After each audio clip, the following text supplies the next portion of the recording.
June 16th, 2026. Please stand for the Pledge of Allegiance.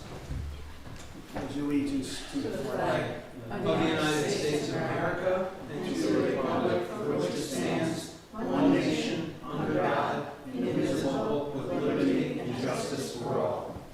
Okay. We have an exit out front. We have an exit down this hallway to the left. Can we get a roll call, please? Trustee Berenger's present. Trustee Pfeiffer present. Trustee Mancuso present.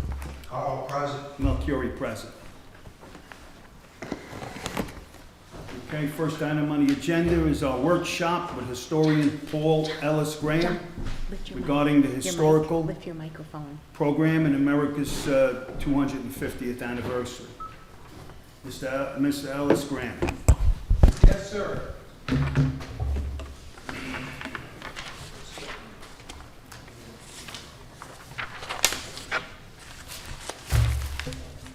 don't know if you folks had a chance to take a look at what I had sent to you on Friday with just a number. Is that just stand? It's okay.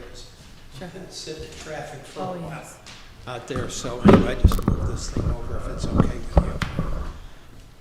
you. So I don't know if you get a chance to read the statement that I sent.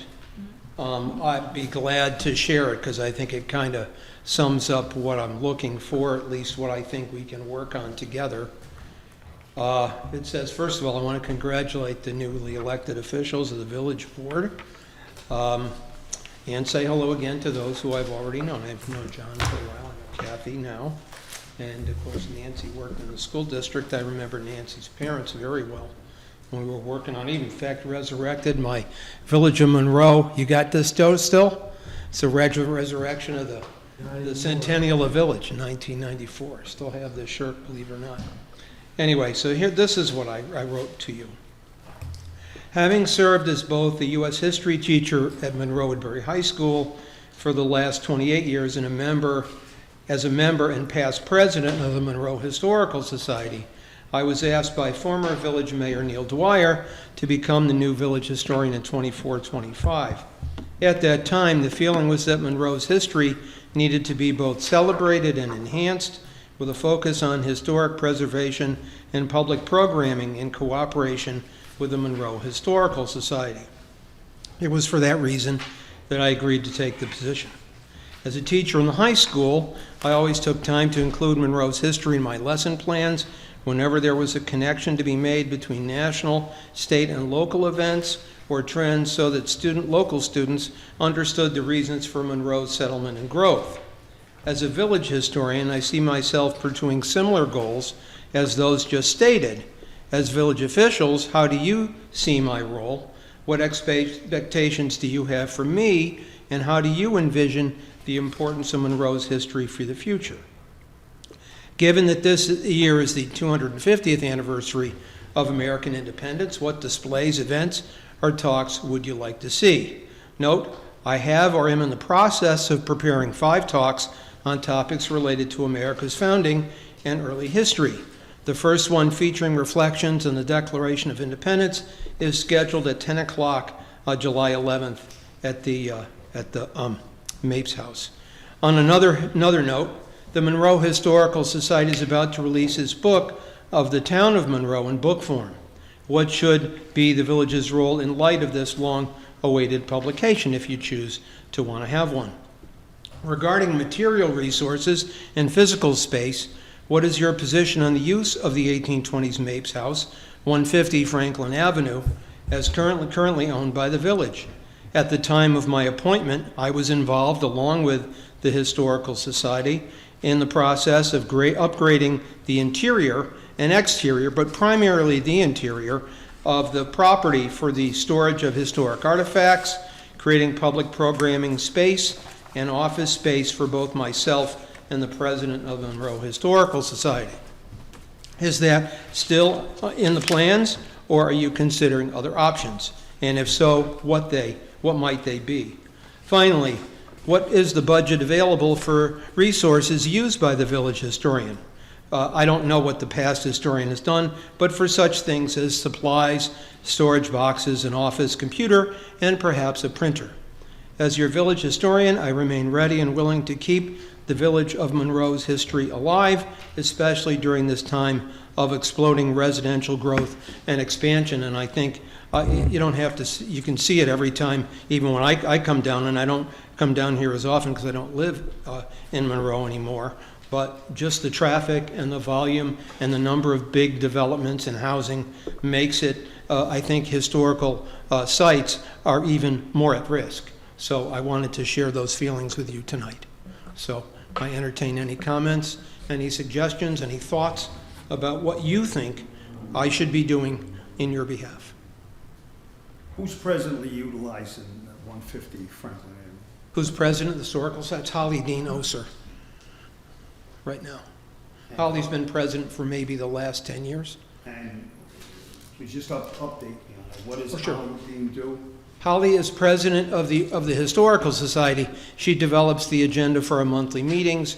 We work as a team on programming, on, in this case, the book, which has been one of our biggest projects in getting the book out. Just to update you on the book, it's ready to go to the Library of Congress for an ISBN number, and then once that's been approved and some steps go forward, the book should be ready for publication in the fall. So Holly's hope was that we could, that we, and I say we, not just as village attorney, I mean a trustee of the Historical Society as well, that we could use that opportunity to promote the book and celebrate Monroe, the Historical Society's 50th birthday, which had passed 2 years ago, but we're all in process of trying to get books done and get work finished. So, but I see us really working in tandem, at least that's the vision that I have of trying to promote Monroe's history. And I worked at, by the way, when Joe was mayor, I worked on the centennial book for the village too at that time. So, Where was the Historical Society prior to? well, Looking at the space. for space, we would hold our meetings at the town hall in Monroe, and so the only reservation, the only area for any type of preservation or keeping things was in the cellar in the basement of the Town of Monroe office. And once we were approached about the possibility of having a building, having a house, where not only could we store the kinds of things we need to store, but we also have an old house that had been, with the help of the village, that had been completely painted with suggestions from us and upgrading some of the electronics to then be able to say, we can use this meeting, use this place, not just as a place for storage, but certainly to conduct historic tours and to hold talks. I know we have a cottage sitting on the corner of Stage Road. Correct. That's known. I mean, it's become a focal point. Right. Of that David Smith's location. house. And it hasn't been utilized at all Right. from anybody from the Historical Society. Right.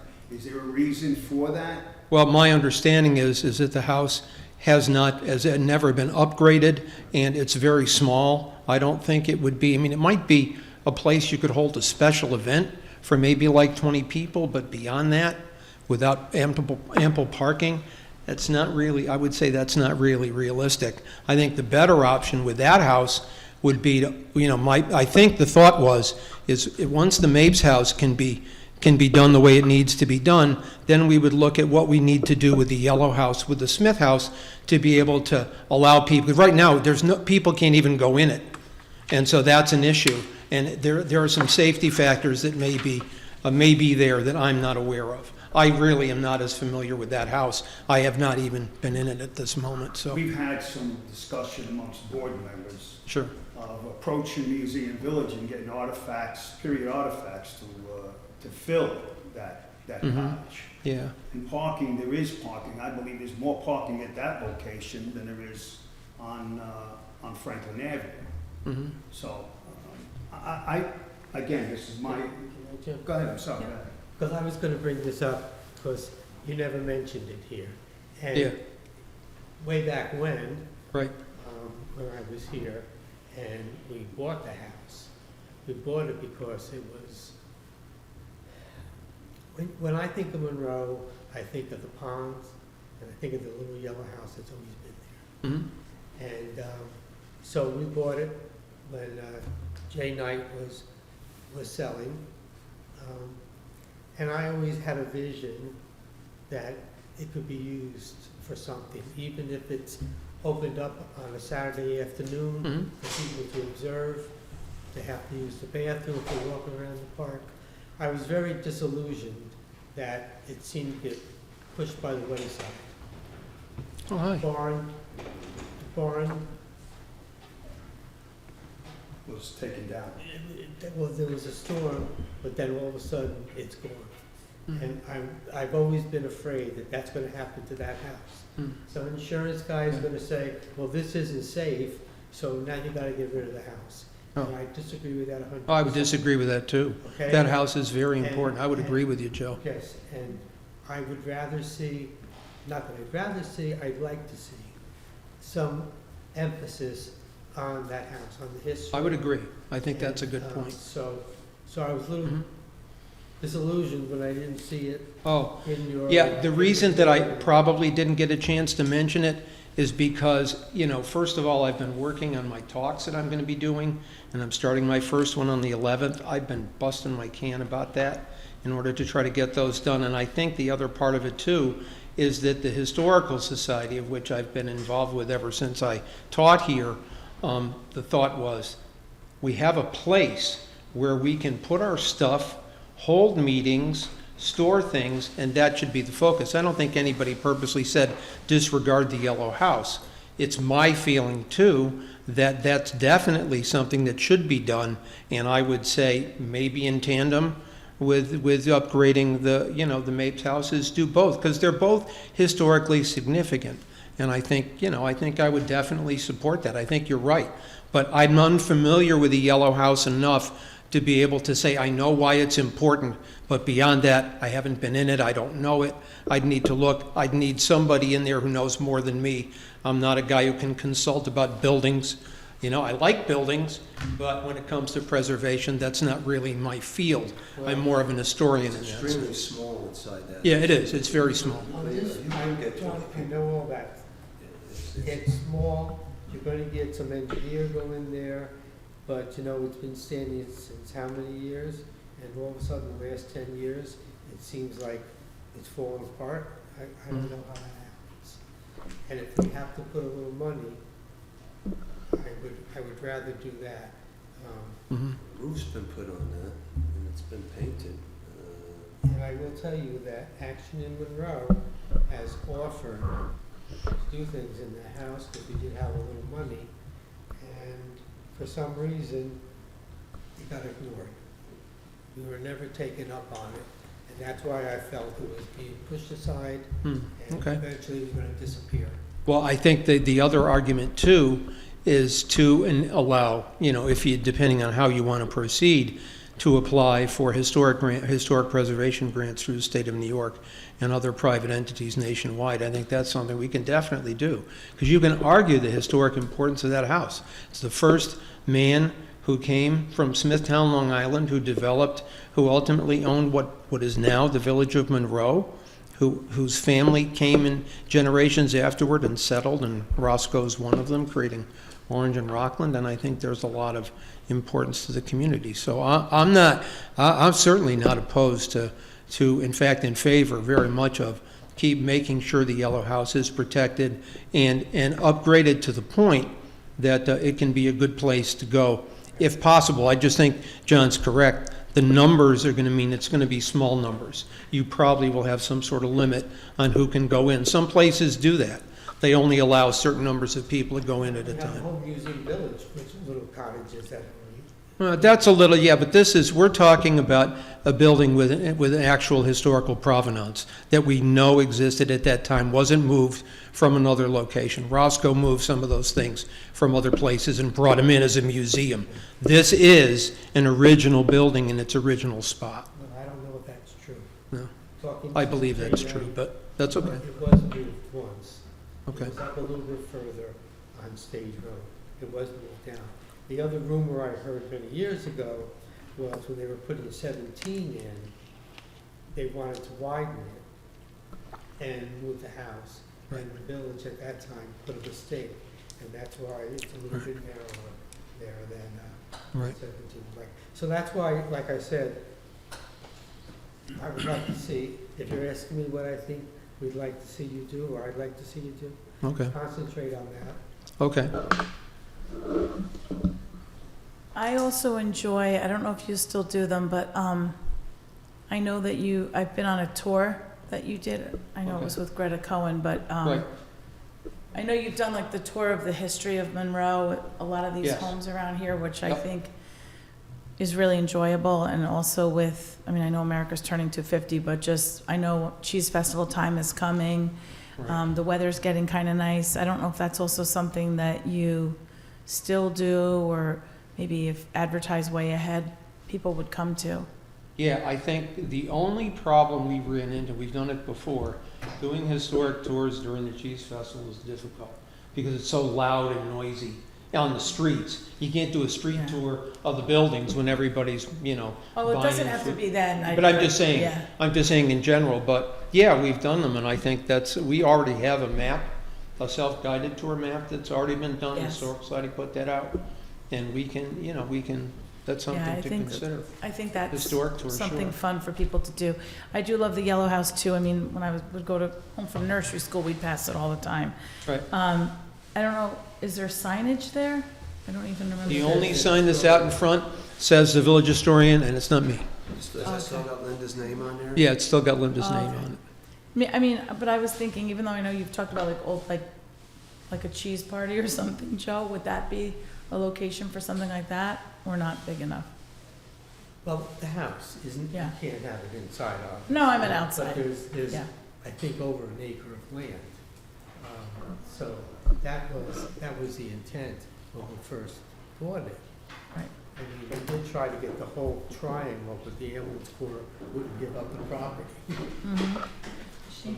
We won't go there. We won't go there. We just had the DPW fix the stone wall on State Yeah. Road. Right. Came out nice. Yeah. I mean, there is space up at the town hall. There's space at the senior center.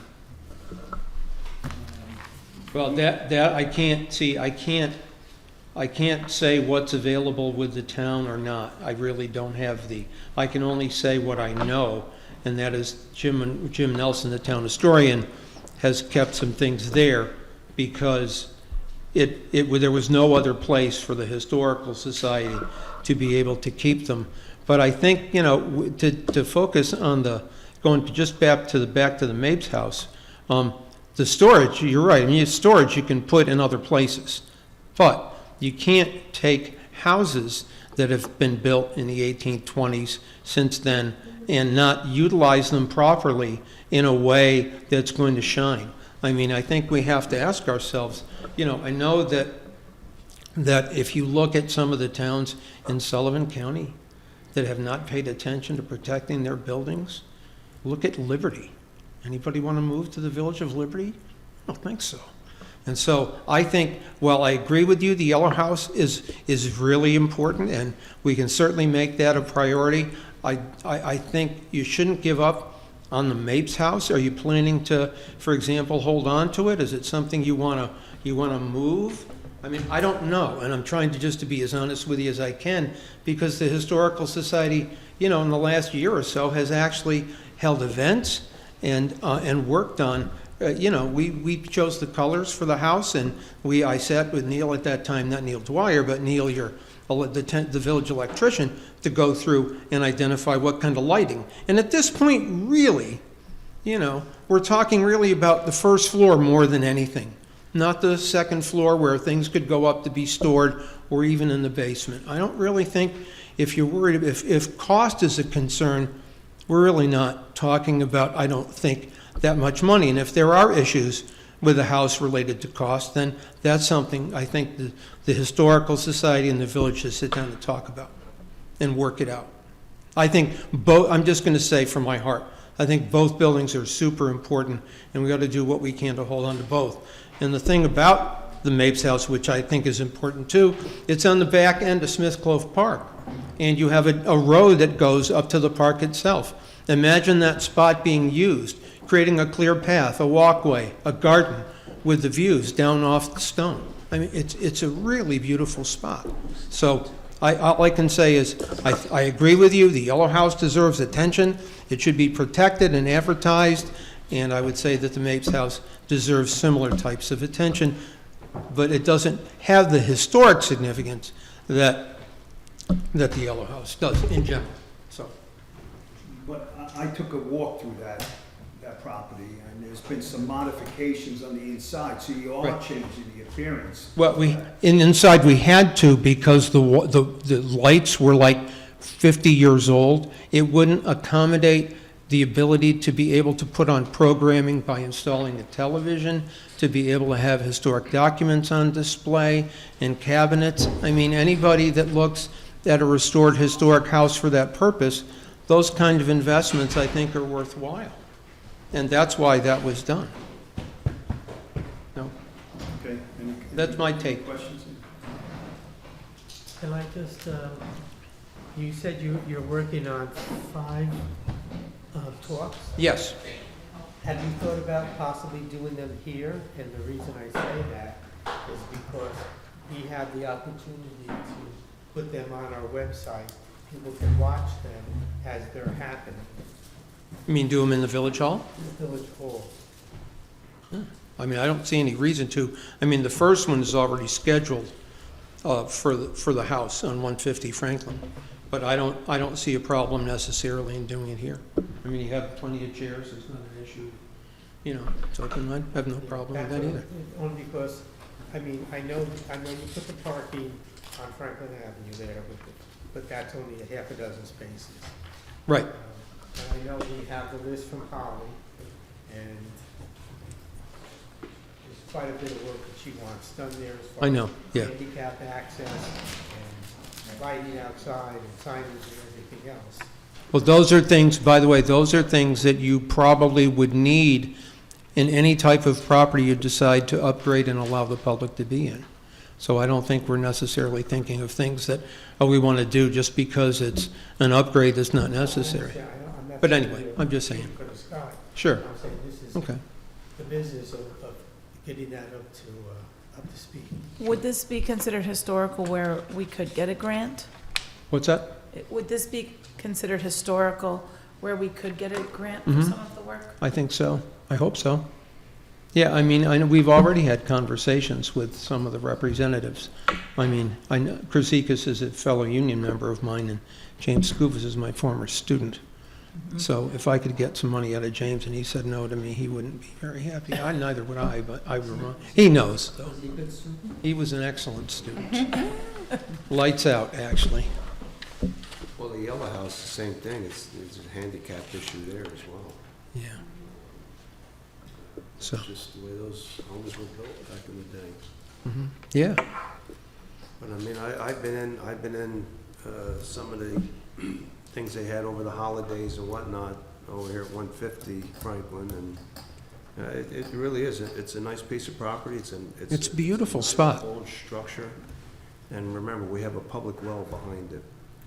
the other thing that I think we had also discussed was the possibility of creating a road instead of having people having to park on the street because of traffic going back and forth, of creating an area where people could park, because there's having an entrance off the road, creating an entrance, coming in and parking on the lower level where there are much more space, there's much more space for parking cars. So my plea is, I guess at this point, is let's do both. Let's keep make the Yellow House your priority if that's the way you feel. Let's do that.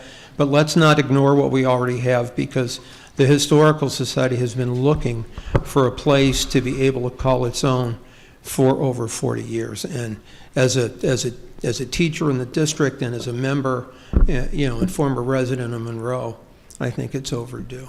And I would hope that we could work on that. So those are my thoughts. Thank you. Okay? Thank you. I want to, first, let me thank you all for listening and communicate any thoughts you have to me further. And thank you for your time today, folks. Okay? Thank you. Monthly reports. We need a motion to accept the department monthly reports. They're already filed with the village clerk. Can I get a motion for that? Carl will make that motion. Second. Berenger will second. Any discussion? Call to question? Berenger, aye. Pfeiffer, aye. Mancuso, aye. Carl, I. So carried. Minute approval for the June 2nd, 2026 board meeting. I need a motion. I'll make a motion to. Second. Carl will second. Any discussion?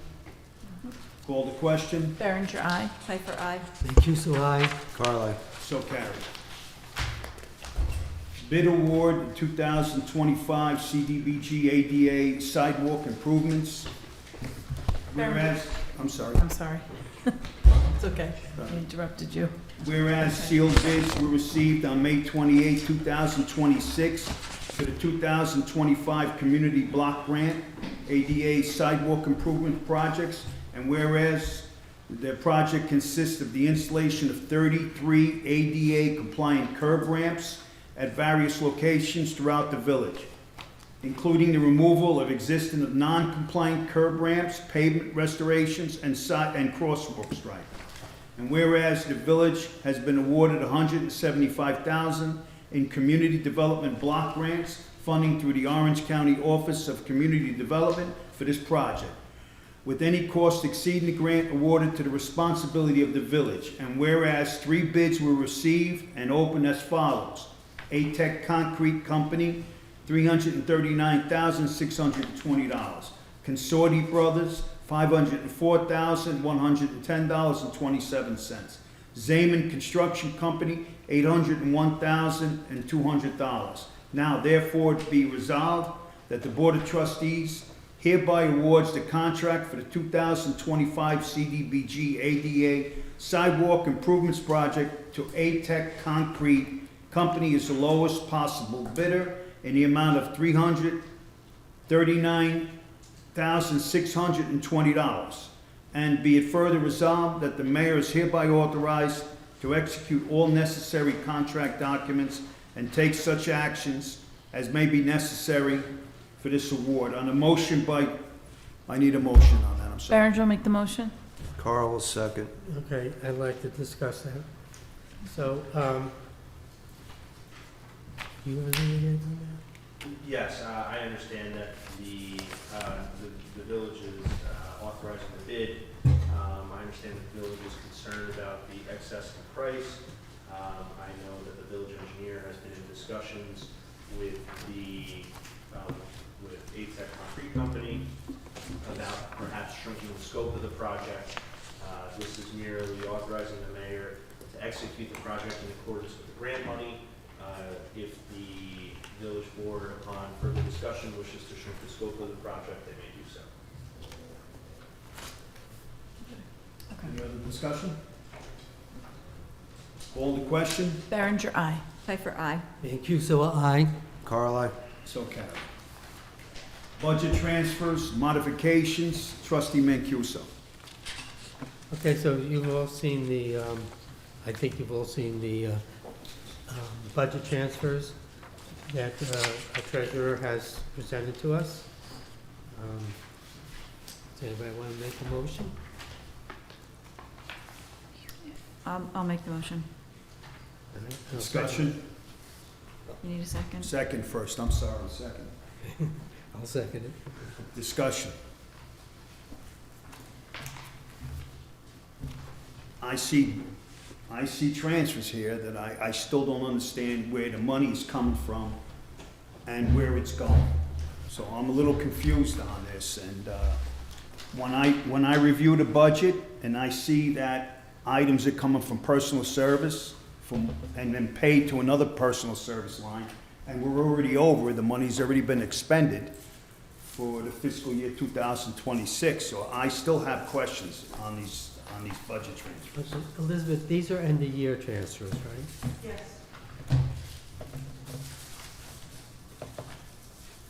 So, Any further discussion on it? well, the other thing I'm going to say is, it's end-of-year, the money's, it's going to be the money.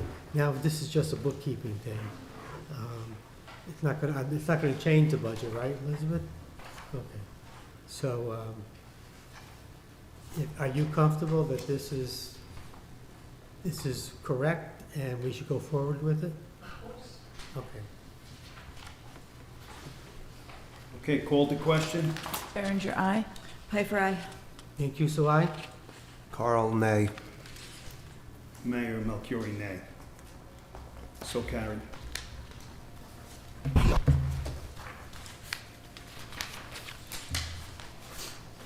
Refund request, Building Department, Nebraska Plumbing, 2 Mark Terrace, SBL number 217-3-1. Resolved, the Board of Trustees hereby approves a refund in the amount of $150 to Nebraska Plumbing for the building permit fee associated with the property located at 2 Mark Terrace, SBL number 217-3-1, as the permit was obtained for plumbing work that was subsequently canceled by the property owner, to be allocated from budget line A 2555, Building Department fees. I need a motion. Berenger will make the motion. Second. Carl will second. Discussion. I guess my discussion is, and I should know this information before I ask it, do they deduct anything as far as administrative that had to be processed, or it didn't even get to that? It didn't even get to that. Okay, They withdrew it right away. It just got deposited too quick. okay, thank you. Any further discussion? Call to question. Berenger, aye. Piper, aye. Mancuso, aye? Carl, aye. So carried. Trustee Mancuso authorizing the opening of the 1976 bicentennial time capsule and the conduct of a public ceremony celebrating the 250th anniversary of the United States of America. Trustee Mancuso. Okay, whereas in 1976, in commemoration of the bicentennial of the United States of America, a time capsule was buried at the Mayor's Monument within the village of Monroe. And whereas the year 2026 marks the 250th anniversary of the founding of the United States of America, and whereas the Village Board of the Village of Monroe desires to honor this historic milestone by opening the time capsule and sharing its contents with the public, and whereas the Village Board further desires to provide an opportunity for residents, families, community organizations, and visitors to participate in a commemorative ceremony recognizing both the nation's 250th birthday and the history of the Village of Monroe. Now therefore be it resolved that the Village Board of the Village of Monroe hereby authorize the opening of the 1976 bicentennial time capsule located at the Mayor's Monument, and be it further resolved that a public ceremony commemorating the 250th anniversary of the United States of America and the opening of the time capsule shall be held at the Mayor's Monument, located at the corner of Lakes Road and Lake Street on Saturday, July 4th, 2026 at 11 a.m. And be it further resolved that the Mayor and the Village Board invite members of the public to participate in this ceremony.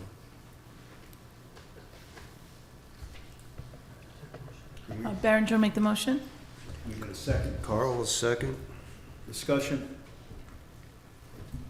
Are we gonna add to this capsule, or are we just gonna open it, display it, Well, and then see it? you have two of them there. You have one we're opening this year, and then you have one, 94, right, from 1994. 50 years from now.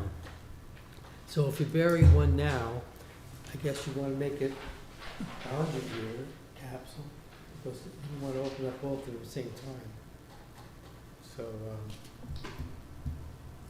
So we're looking at doing a new capsule? Add to this, sneak something in this I one? kind of feel like we should add something to it. Add something right? to it, right? Or a new capsule. Any thoughts? Mixed jersey. Mix it, huh? Mixed A jersey. mixed Mixed jersey, yeah. Well, so if we open it, what are we displaying what's in it for a certain amount of time, or what are we doing with it? I didn't even know there was a in time the capsule there. yellow house. No, I'm kidding. I mean, it's gonna be on that corner. Right. What are we gonna keep it open for, a half hour, an hour? Well, I thought we'd open it up, we'd joke about what's in there, Right. although 50 years does not seem that far. I think we'll find someplace here where there's display case for a short time, but we'll have a little something over there for the public, maybe some donuts and coffee or something like that. I think the occasion is an occasion in itself, to tell you the truth. Okay, so I'm gonna ask again, are we gonna add something to this, or we're gonna add a new capsule, or just seal it and we're done with it? Why don't we open it up And then see from there? Then we rush, Let's see right? how watertight it is. It seems Then like we you rush. should. And you're gonna have to open it. Yeah, because okay. 50 years has changed a lot. Absolutely. Just a Okay, little so more. we're gonna look at it and then work it from there, okay? So we don't have to close it right away either, we're gonna keep it Yeah, open. that's what I was thinking. Even if we have to hold it for a little bit, okay? Yeah. Okay, And good. we'll see how the box held up. I mean, we may have to get a hold of the box. Okay, gives us a little time. Any further discussion on it? Call the question? Berenger, aye. Pfeiffer, aye. Mancuso, aye. Carly. So carried. Intermunicipal agreement, Village of Monroe and Village of Washingtonville, the We Do Boat, trustee Carl. Resolved, the Board of Trustees hereby authorizes Mayor Malcury to execute an IMA, intermunicipal agreement, with the Village of Washingtonville for the purpose of the use of the We Do boat at a cost of $1,100 per day, and the We Do boat will remain at Glenmere Lake. Oh, it won't be. It's gonna be taken back and forth. We're going, Glenmere Lake isn't in the Village of Washingtonville. And I It's would- in I'm Chester. gonna interrupt as well. I Oh, know- yeah, this got messed, okay. I know that we had, I had a chance to review the agreement.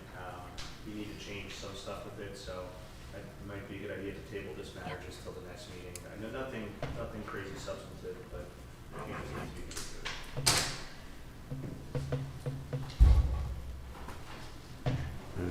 Any discussion on that? Yeah, We're gonna table, a motion to table to the next, Berenger, make the motion to table it. Pfeiffer, second. call the question? Berenger, aye. Pfeiffer, aye. Mancuso, aye. Carly. So carried.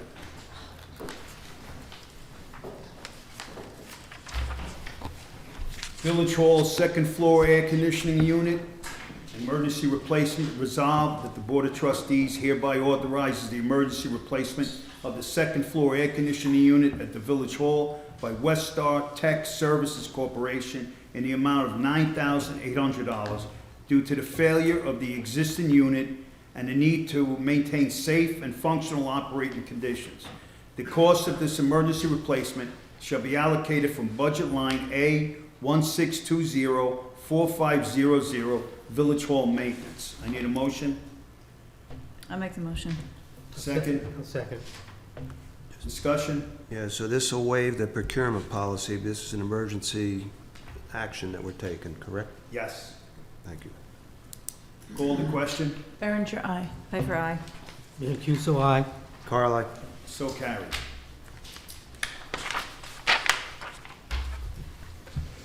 Discussion, Saberjet Airplane Park, structural engineering review. We're getting ready to move the plane back to the front.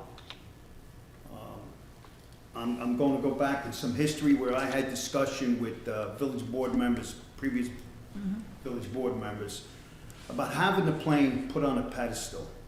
So it comes in either flying in or taking off or on its side.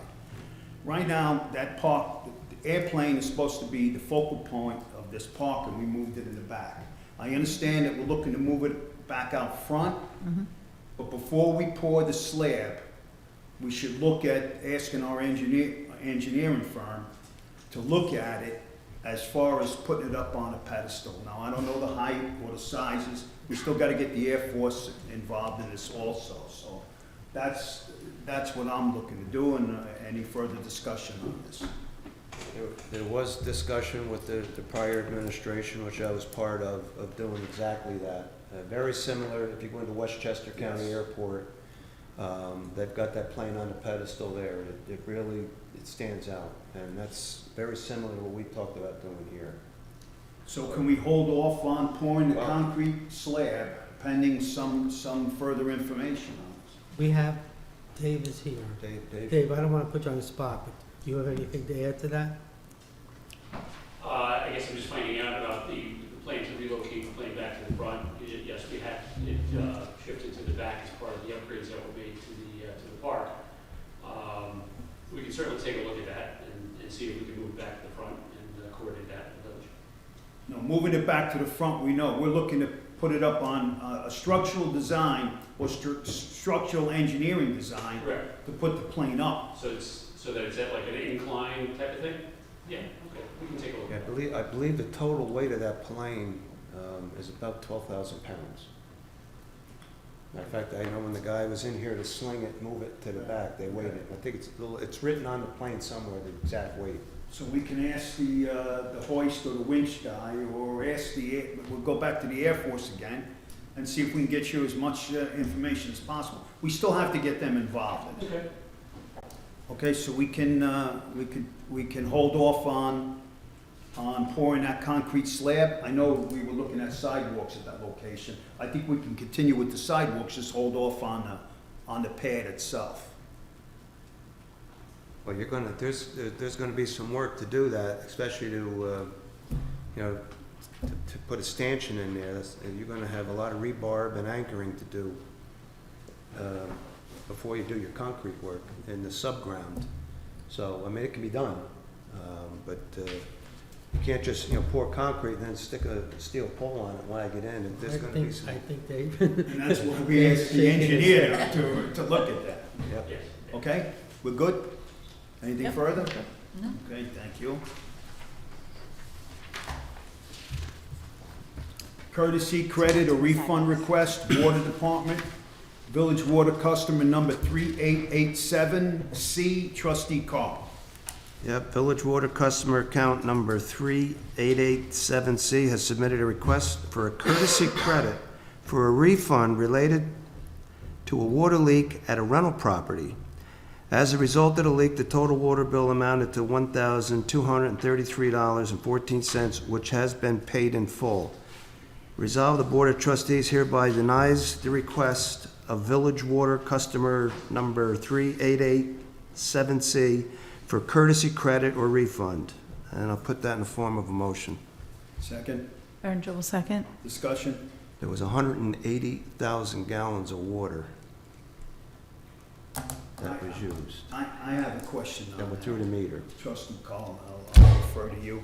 But I looked at the previous bills, Yep, and they were $80, $90, $100. yep.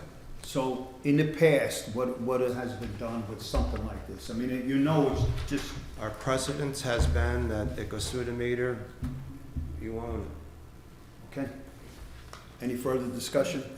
Yeah, and I know it seems unfortunate, but we can't be responsible for somebody who goes on vacation, leaves their faucet open. I'm not saying this is what happened, but, and I think also when New York State, don't we have to account for water Yes.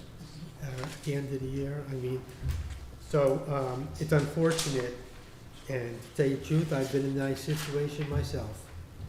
I had a tenant go away for 2 weeks, leave hot water running, and I paid $1,800. So I sympathize, but I think this is correct. It's water that was produced by the village, sent out through its distribution system, went through a meter, and it's a rental house. I believe the house was empty, or the apartment was empty, but, it's, again, there was a cost to the village of Monroe to produce that water and send it out. So, Okay, any further discussion? Call the question? Berenger, aye. Piper abstain. Thank you, so aye. Carly? So we're not, this was a request, so we're turning down the request, we're denying this request. That's what John Okay, said. so carried. Discussion of water rate, consultant Al Natoli, are we holding off, or can we we told them at a certain time. Yeah, where's Brandon? We told them 7:30, 8 o'clock, so I don't know if you want to finish up the agenda. Wait a second, 7:30 or 8 o'clock? Well, it's between 7:30 and 8, right? We Okay. told them somewhere between there. So, Okay. If you want to finish up, and then we can go into that. We'll hold off on that. Trustees, anything, anybody have anything to say? yeah, I do. I'll find it. The Monroe Library, I know we love the library. They have a couple of upcoming events. They're going to be starting Movies on the Lawn. The first one is June 26th, so I'm sure if you go on their website, you can see that. That movie is Night at the Museum, last day of school for kids, so I'm sure they'd be excited to go to that.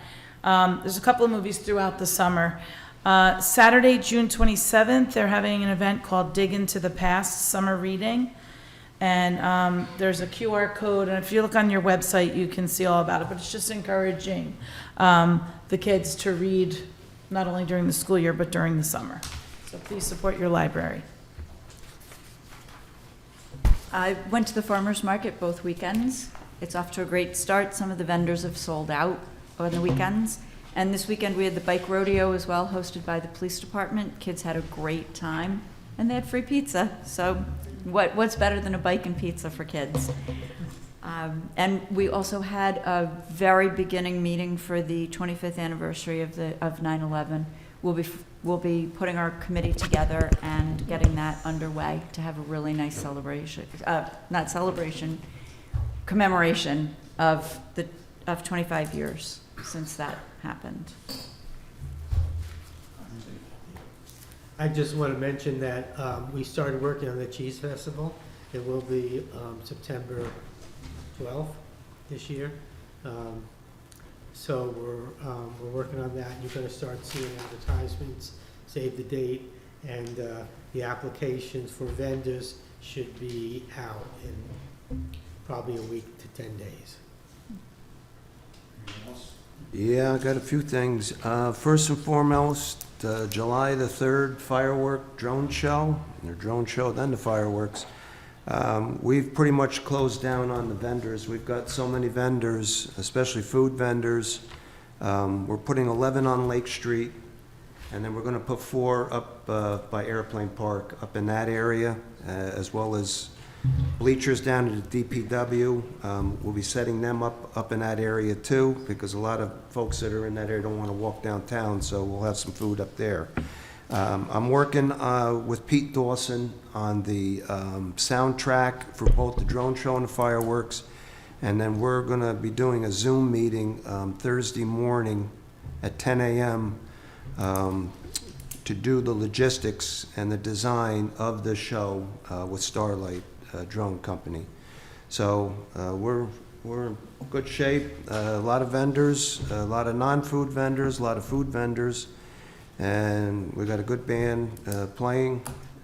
So let's hope the weather holds out, and we should have a good crowd this year. 2 other things. One is e-bikes and scooters on these sidewalks and the paths around the ponds.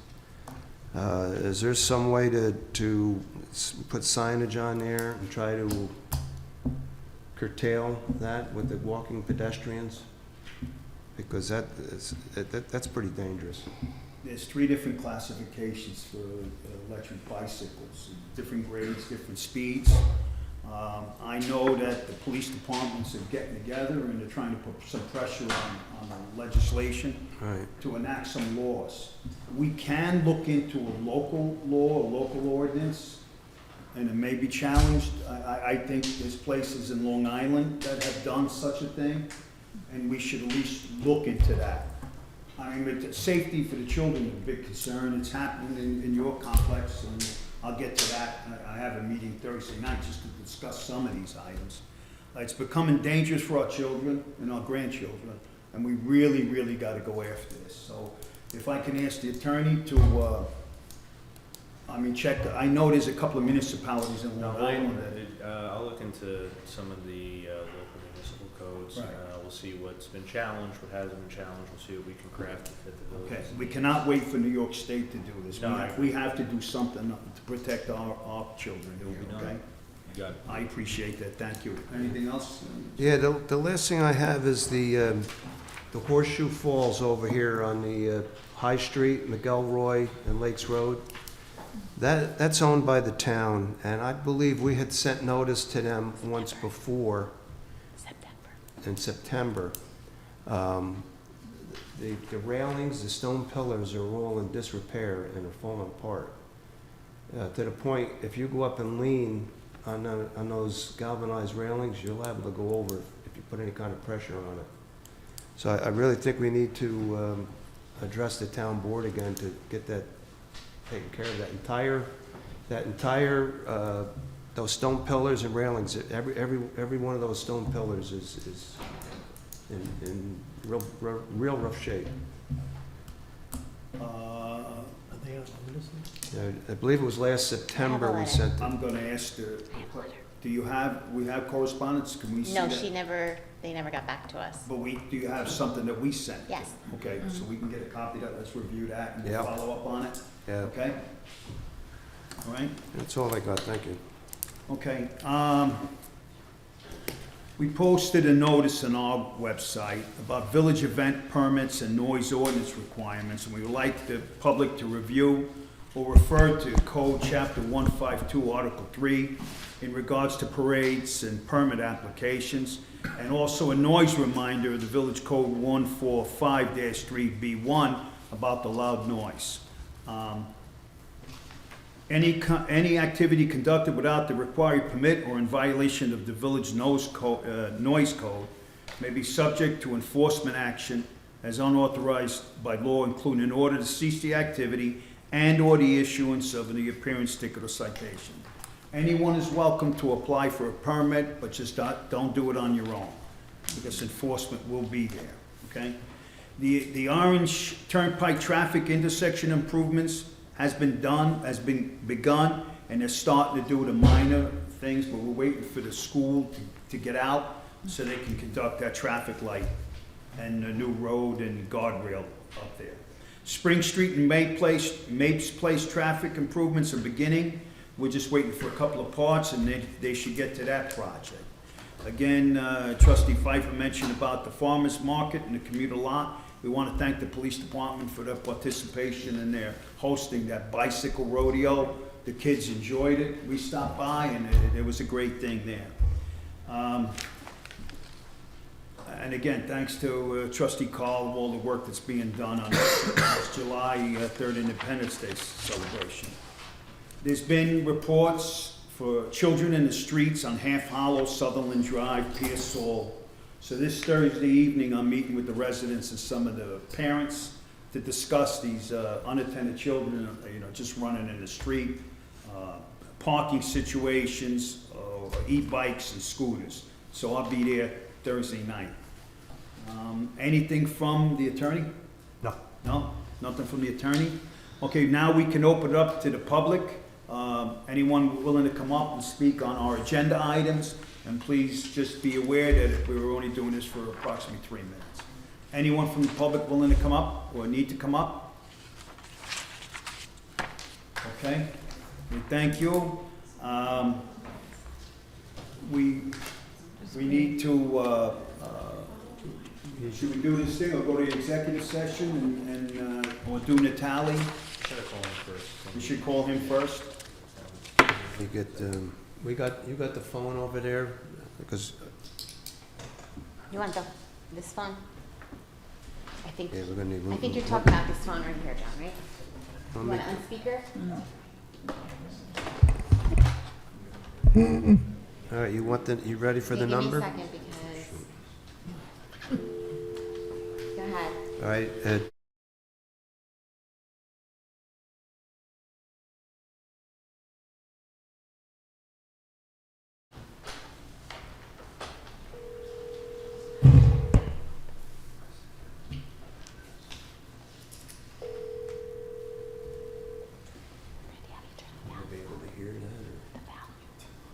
While you're waiting for the answer. Hi, Al. It's Kim from Village Hall. We are going to start the meeting part of you with everybody. I'm just going to put you by a microphone. Mr. Antola, you're on speaker, by the way. Okay. Okay, thank you. Good evening, everyone. Good evening. Good evening. Good evening. Al, John Carl here, how are you? Good, how are you doing? I'm doing well. All right, the board has the information that you have generated for us. I got Brandy coming up, and I've got Will floating around. Still there? Yeah.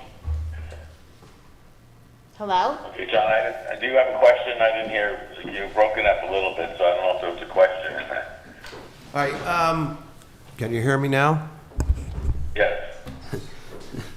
Stop laughing, Kathy. So the board has the information that, the data that's been worked on the debt service and the water rate structure going forward here in the village. So I will open it up to any of the board members that have questions. Just if you give out your name. Does anybody want to start? Everybody's got the... Now, Brandy put together a little, fact sheet and colored everything highlighted. I guess, Al, before you get going, there's two ways that we can do this. One is the water rate structure itself, by raising the water rate structure without doing a debt service charge. The only caution with that is generating enough money to do the work that needs to get done. We have our engineer, Dave Higgins is here as well. We have some major projects that are going to be coming up in the next few years. We can do it either with just a straight water rate increase, which would be a little bit higher than it is, or we can do a debt service and a lesser increase in water rates, both for the village customers, the out-of-village customers, the commercial accounts, and the bulk accounts. Is that correct, Randy? Those are what we have. So, and you can see that. Now, another thing, I didn't actually, Brandy talked with Munistat. They requested, we looked at it both a 30-year and a 20-year, and that's these two separate sheets. Do a 20-year and a 30-year bond. So that's something that the board will have to think about going forward, because these are going to be some major projects. So. Okay, John, basically I think what you're just trying to say, and again, I'm sorry you keep breaking up a little bit, is that there are two rate designs for each of the scenarios. One scenario is the $10 million of 30-year bonds or $10 million of 20-year bonds. In one rate scenario, all of the increased debt service, all of the increases in debt service and the increase in the base rate for additional maintenance is collected through the rate per 1,000 gallons. And in the second scenario, re-implement a service charge. And the service charge is designed here to collect the full amount of the new debt service.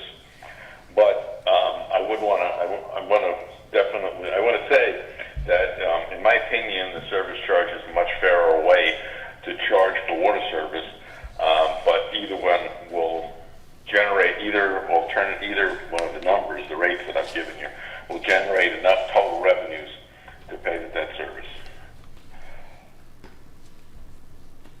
Okay. Does that make sense? Waiting. Anybody have any questions for Al? No, I'm not sure if they're questions or comments. So, I'm sorry, Joe Mancuso, village trustee. So I took my personal usage and I plugged it in. First of all, I'm paying a commercial rate. I'm sorry, can you, maybe when you guys folks are speaking, you can get closer to the speakerphone because the words seem to be dropping in and out as you're speaking. I don't hope that's not the way you're hearing me, but I'm getting most of the question, but I don't get all of the words involved. Okay, is this better? Oh, yes. Okay. No, I just have to talk up.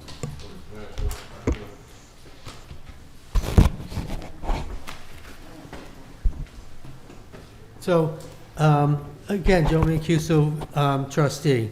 So I took my own usage and I put it in the scenario for a commercial customer.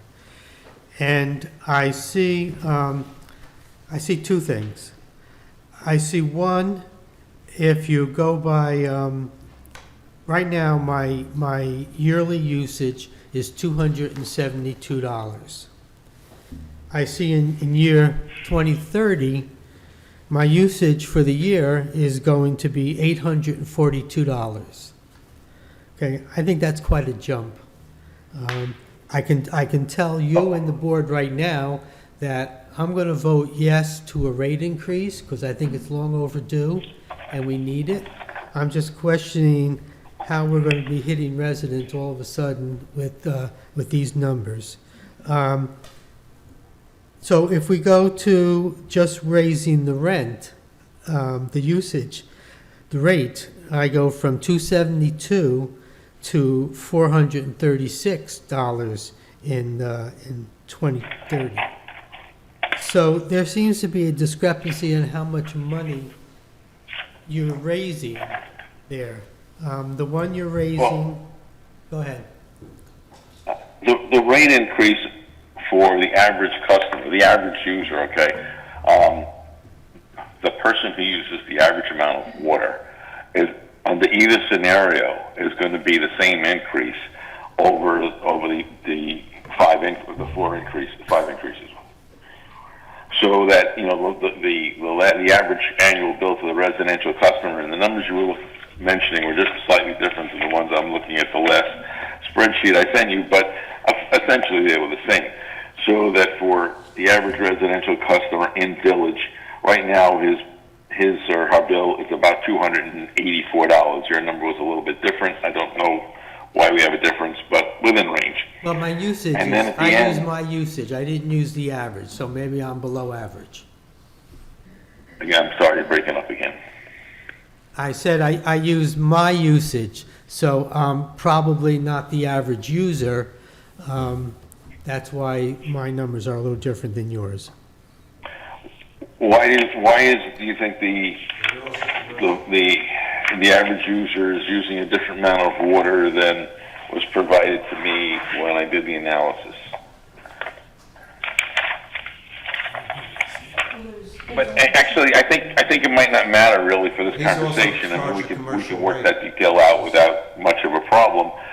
The thing is that what I was trying to say is the average user without a surcharge goes from 284. I know the last numbers I gave you with 284, and then at the end of 2030, they would go to 438.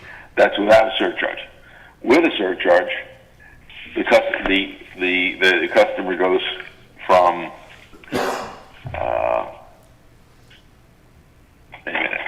goes from 284 to 438.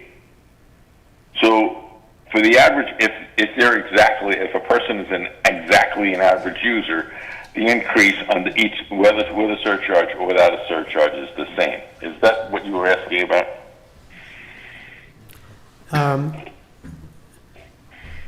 Well, like I said, if I put my numbers in, and maybe I made a mistake on my numbers, but the bottom line is, so if I total up the 1, 2, 3, 4, 5, 6, 7 years, okay, for the surcharge, leaving the rate the same, although there is a one-year rate increase. So that total is $3,643. For the same years, at just raising the rate, the total is $2,468. Okay, I think the two numbers you gave me were about the same, right? 36 and 24? No, 3,600 and 2,400, is that what you're saying? 3643 is the one number, and then 2468 is the other number. Okay, and then, but, all right, with the 3643, what is that number that you give me? What number is that? So in other words, I Where is that number, I took or my how did you usage, calculate it? I took my usage and the current rate, and then I applied your formula for the rest of the term to 2030. And I took my increases every year. So it starts out at 272, goes to 300, goes to 431, 477, 600, 719, and 842, which is The a last total. two seem to be pretty bigger increases than I would predict. The other ones, I mean, again, you're using slightly different consumption than I am. But the last two increases are a smaller percentage than that, and the percent and the bills seem to go up more than I would think they went up. Well, for instance, I see here in 2026, the service charge is $32.97. Okay, that's for the quarter. So that's a total of $131.88. The next year, the service charge Wait a is... second, wait a minute. The usage is 32,000 gallons, is that what you're saying? No, I'm saying that your service charge for the quarter Right. in 2026 is $32.97, which is for the year $131.88. Your service charge... Wait, the service charge, are we talking about a residential customer? We're talking about commercial customers. I'm talking about my personal experience with my usage and what I'm being charged. Okay, let me just make sure I heard that correctly. We're now talking about the in-village commercial customer, right? I wish I were, but no.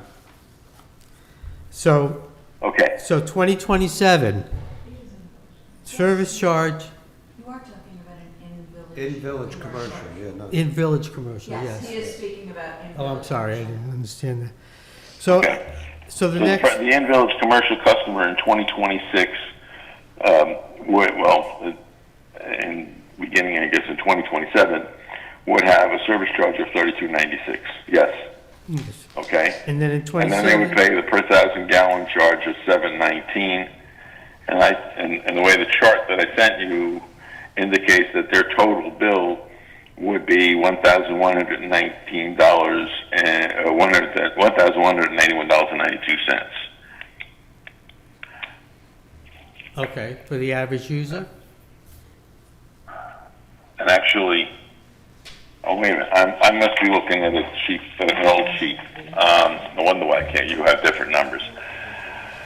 In 2026, the average annual bill for a commercial customer in village, the service charge would be $32.97. I don't have the number of gallons shown that the average customer uses, but the per gallon rate is $7.19. It stays that way, and the annual average bill is $1,323.80. I'm sorry if I got things confused for you.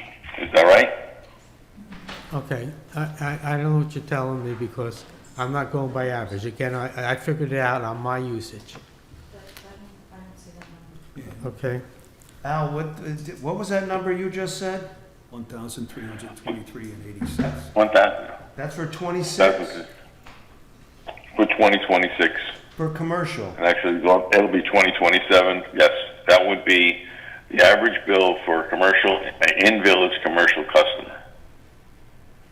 All right, because our sheet here is showing 1,191.92. Okay. That's the same number as the 2026, but that doesn't. Yeah. Because there's. And then it jumps, It's not accounting for the quarterly service charge. John, you look at. And we're using the 20-year bonds. Now, the last sheet I sent you, John, I mean, I have a sheet that says the same thing that you're reading, but I have that sheet was superseded. And Brandy's right that the charge for that year should have increased because it doesn't include the quarterly service charge. So the two numbers for 2026 without the debt service and with the debt service can't be the same. So what I'm looking at, which is what I think I sent last, was a spreadsheet that shows that in 2020 you just add the 3297 four times to the 1,192, and you get 1,323.80. So if I may, that number does show up exactly. That's on the sheet that you sent. It's the debt service for 4.25% for 20 years. The other sheet, the one we've been referring to, is the 5% for 30 years. So I think we're just. Oh, you're looking. Well, the Okay, you're looking at the 5% 30 years. Okay, wait a second. That's what the other numbers match. Yeah. Well, I have to say, I didn't notice this before. I don't know why, but you are absolutely right that number can't be the same. For the 30-year bonds, I can open up the spreadsheet for that. The 30-year bonds.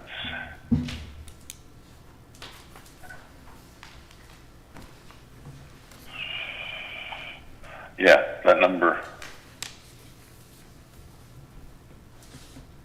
54. That number's wrong. The number has to increase by the 32. It would have to go up by $131.84.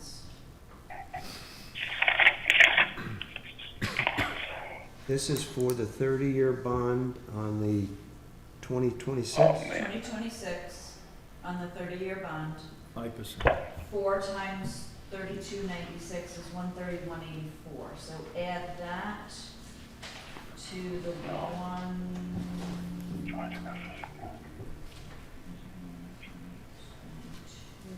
That should be a total of $1,323.76. How much? How much? $1,323.76. Which is very close to what it would be with the surcharge. It's a penny off. Yeah. Yes, there's a penny difference.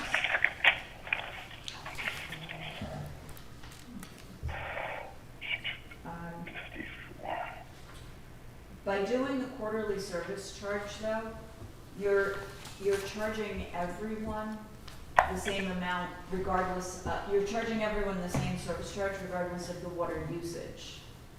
That's correct. So, Now, ideally, you would adjust that based on the meter size, but we didn't have that data.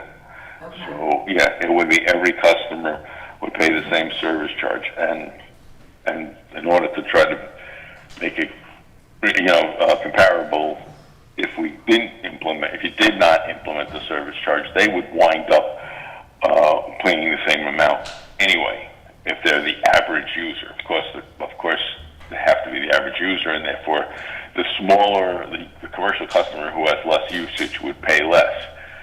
The theory of having a flat service charge, as I said, ideally it should be adjusted based on the meter size, but the theory of having a flat service charge is that the village has to have all of the meters, mains, pump stations, and tanks available whether or not a customer uses 1 gallon. And that is why a flat service charge of some sort could be adjusted by meter size.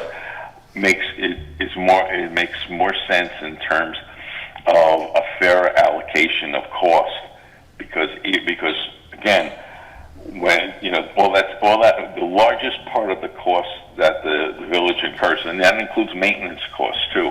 When you pump an extra gallon of water, it probably costs 1,000 gallons of water. The marginal cost, and by marginal cost I mean the chemicals, electricity. Those are really the two. If you have a filter plant, you got your electricity for the filter plant and the filter beds. That probably represents out of in $3. Let me see if I can see $8.66. If that's what out of that it probably is 60 cents, and the $8 goes towards maintenance, which you have to do whether or not you pump a gallon of water, and the capital service, the repairs, and the mains. All of those things, all have to be ready, whether or not the customer uses it.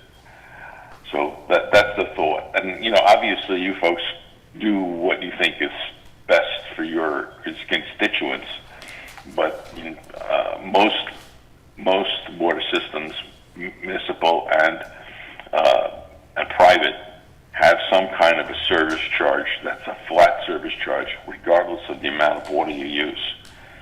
And that's why I was suggesting it in our discussions in the last couple of years.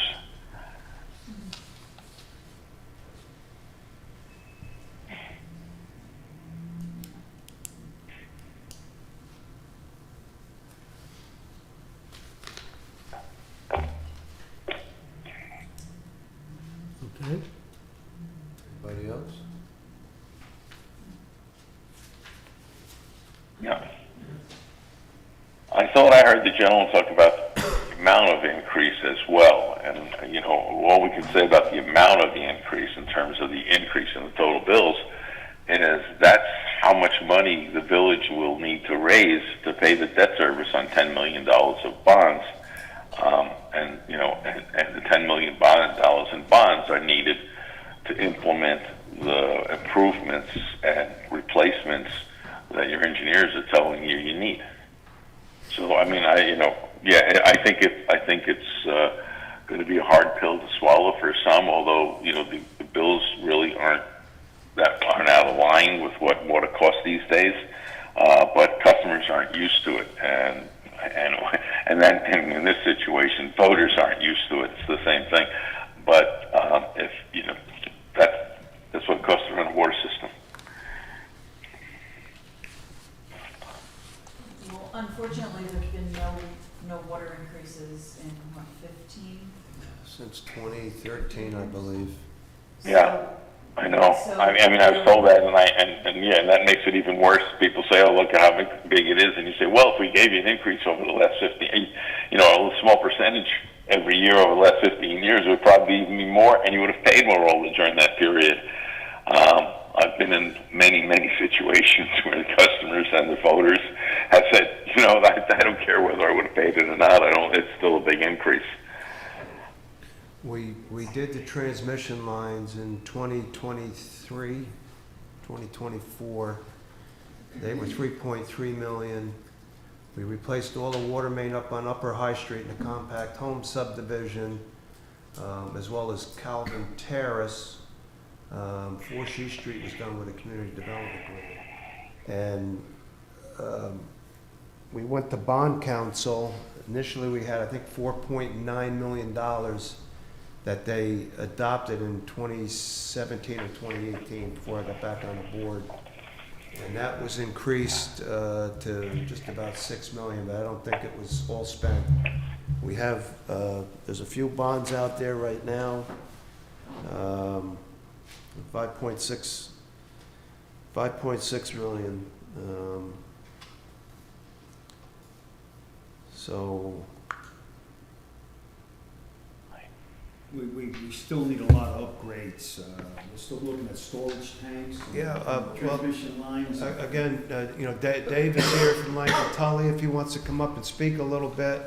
I mean, between Will, Dave, myself, putting this stuff together, and right now we're looking to replace a 50-year-old, just about 50-year-old water tank up at the water filtration plant.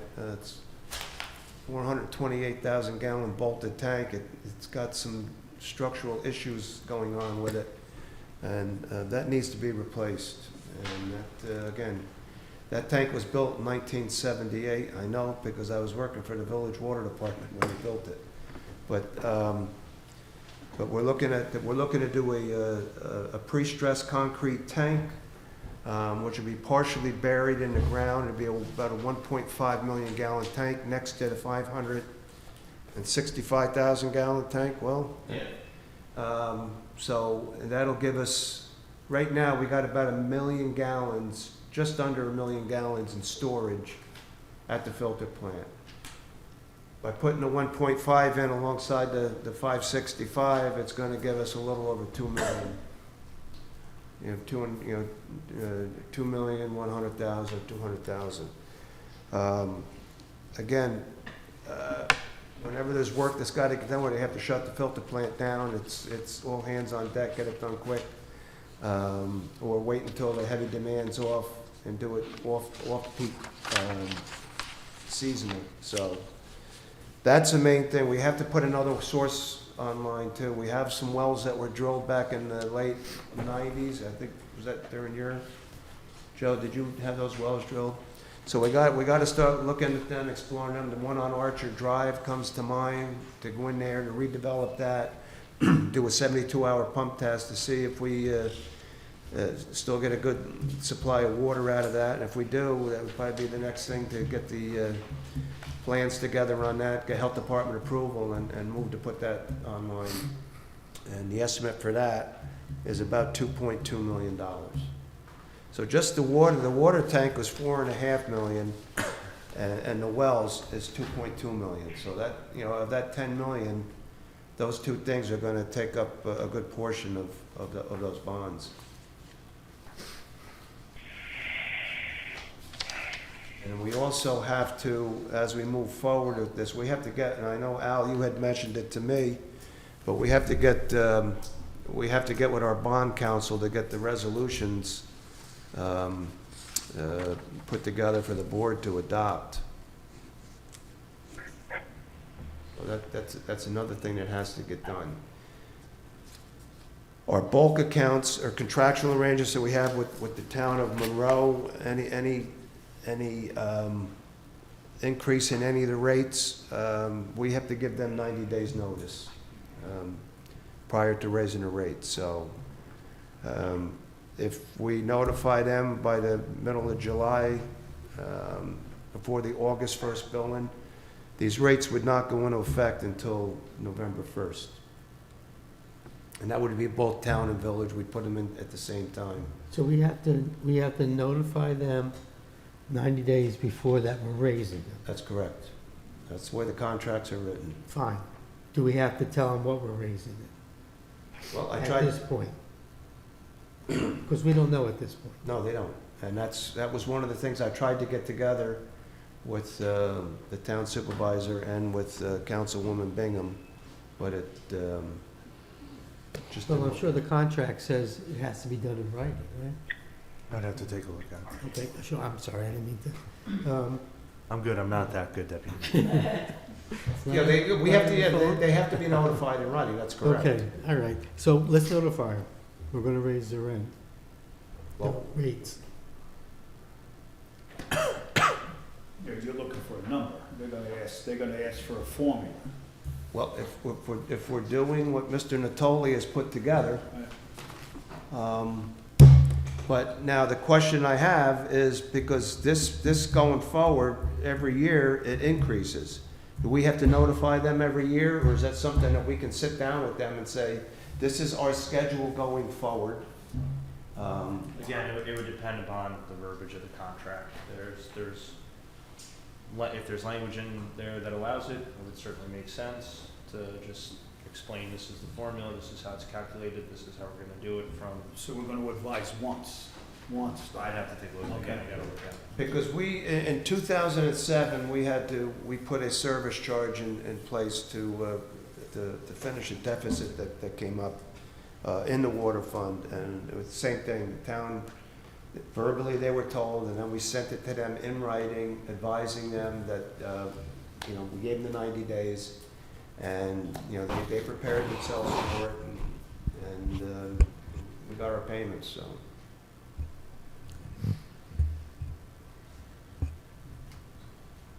Well, John? Oh, go ahead, I'm sorry, go ahead. Ken. So, this question is for either of you, but I think it goes more to John. If you look on the fact sheet, Mr. Natoli, I don't know if you have it in front of you. No, I don't. Okay. Did you send it? I don't know if it was sent to you. That's why I Okay, think no, then I don't have it. I just, maybe, I was out all day. I just got back actually about 5 minutes before the call, so I thought it might have been in my email and I didn't see it. But no, I didn't see it before today. No, I don't think I have it. No, that was just internal, it was just internal, because Brandy. Oh, okay, that's why I think the question is more for trustee Carl. There's a current outstanding bands cost of 5.64 million. That's what, yeah, I just brought up before, that was the transmission line. Right, so then there's a payment due under it, but Right. then below that it says, we'll need a bond for the balance of the bands. Is that a new bond, or is that bond to pay for the current bands? Well, So the are we gonna bands- be at 5 million, or are we gonna be at 10 million? Yeah, 10 million. So these are our The- current bands that we have out, Oh, thank you. and what's gonna happen is in November is when they're up to be renewed or rolled into a bond. The original plan was in November, we make the principal and interest payment, and then we roll the balance of the 5.1 into a new bond. How, Brandy, And how, that is separate. go ahead. Well, we did I'm the just gonna band, ask, which was how 5 long years. have they been, have we had them? Are they, There's usually a bands couple are 5 different years. ones. I think it's 5 years. Yeah, there's a couple different. So ones. so the 5 years is coming up, and you have to convert them now to, okay.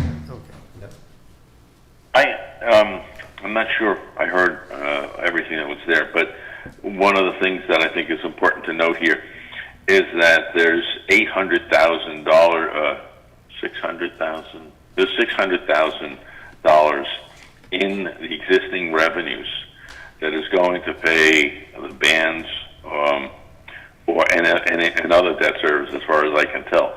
The new rates incorporate that amount, so you should have, if you do issue a new $5 million bond, you would have $600,000 in debt service that you could use to pay the debt service on that, and that's less than the debt service.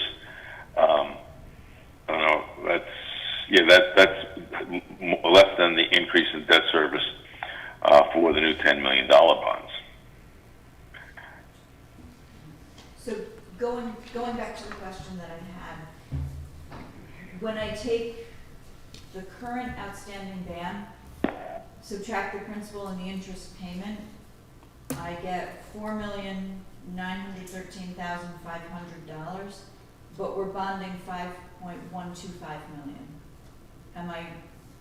That's why I'm wondering if it's a different bond? My numbers don't match, I'm sorry.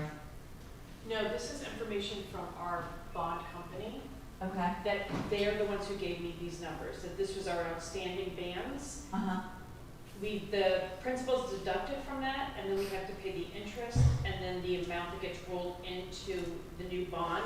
I'm not sure if there's fees involved, but it comes to the 5.125. Okay, thank you. You're welcome. Brandy, that was Munistat, correct? Yes, Yeah. and I have further paperwork and details on all the bonds for that situation from them.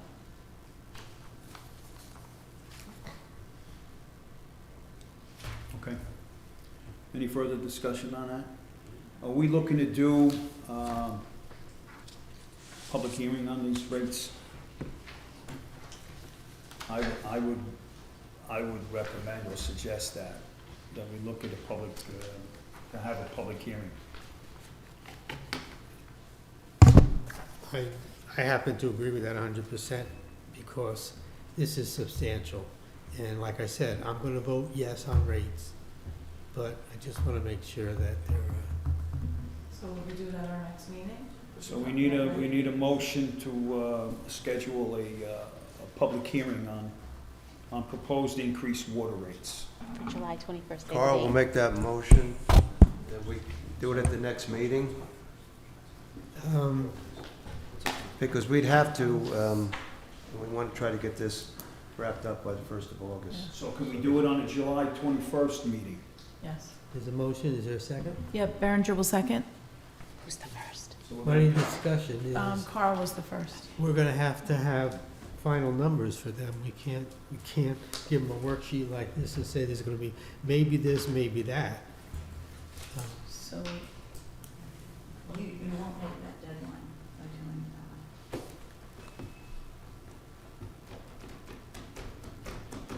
Can we call for another meeting in between, a workshop?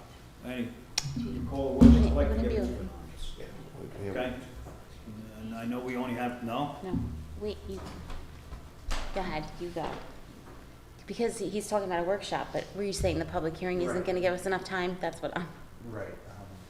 you'd have to have the public hearing We earlier. only have one meeting in July, so.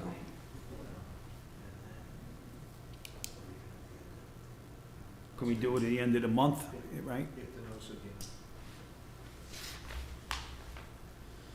What's the dates? Here, what are you looking at?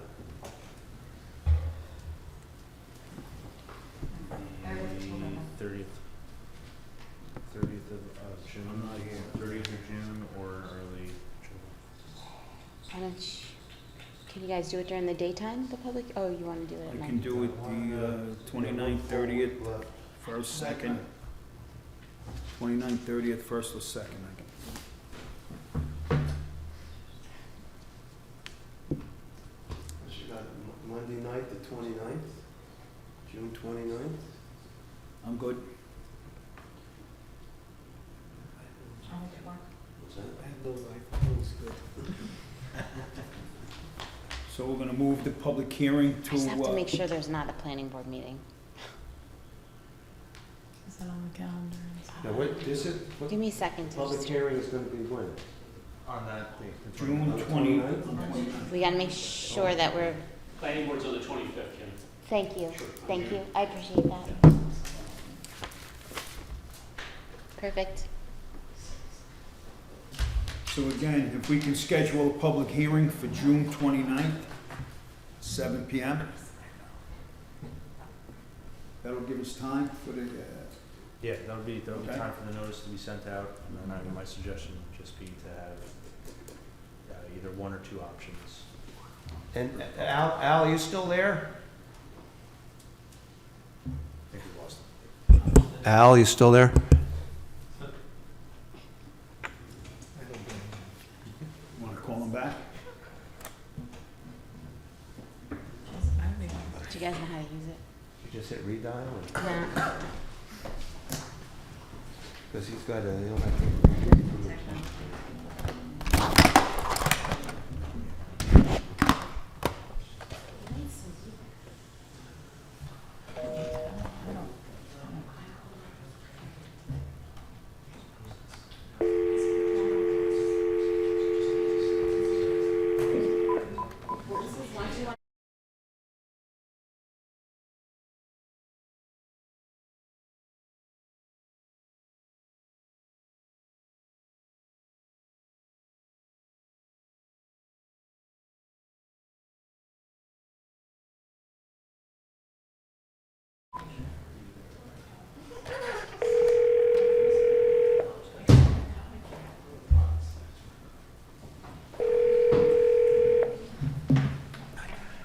Hi, apparently I got disconnected, sorry. I tried calling back, but there's no way to do the switchboard. All right. Well, that's why he was still on You there. didn't miss much. All right, Al, we're gonna be scheduling a public hearing for, June 29th, Monday, June 29th. Monday, June 29th. 7 PM? Yes. 7 PM? So, just making you aware of that, we're gonna move forward with this. The only thing is if we can make sure we get these numbers, especially on those, the average bill that you proposed, just make sure all those numbers are accurate.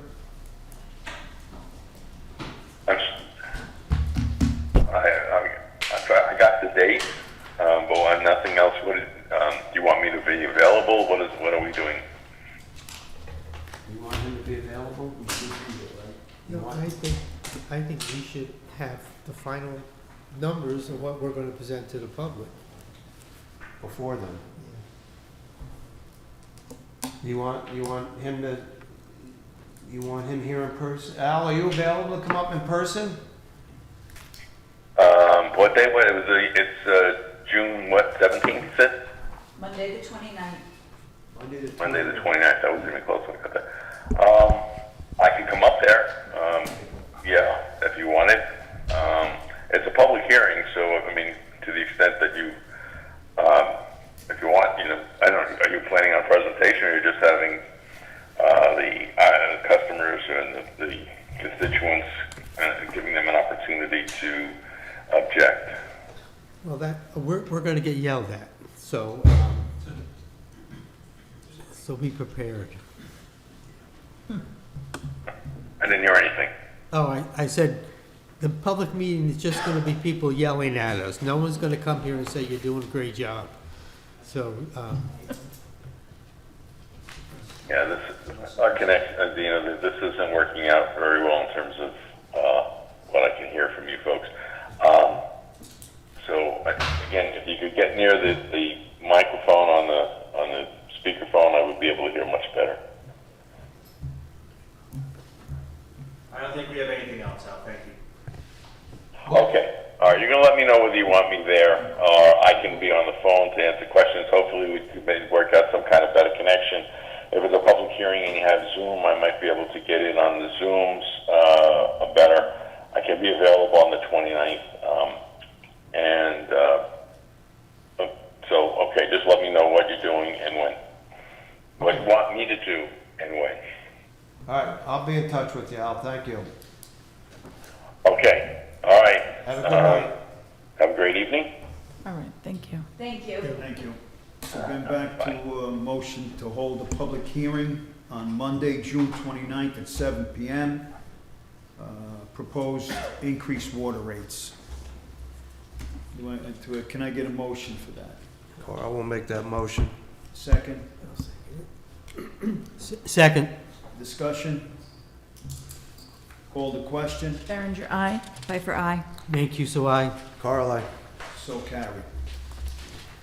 Okay.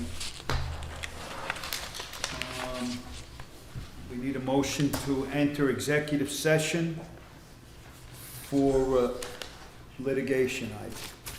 Employment or no? Okay, is that it? And employment, I think so. personnel, and Personnel, yeah. litigation. Okay, Berenger will make that motion. Pfeiffer, second. Discussion, any further discussion? No? Call the question? Berenger, aye. Pfeiffer, aye. Thank you, so I. Carl, I. Okay.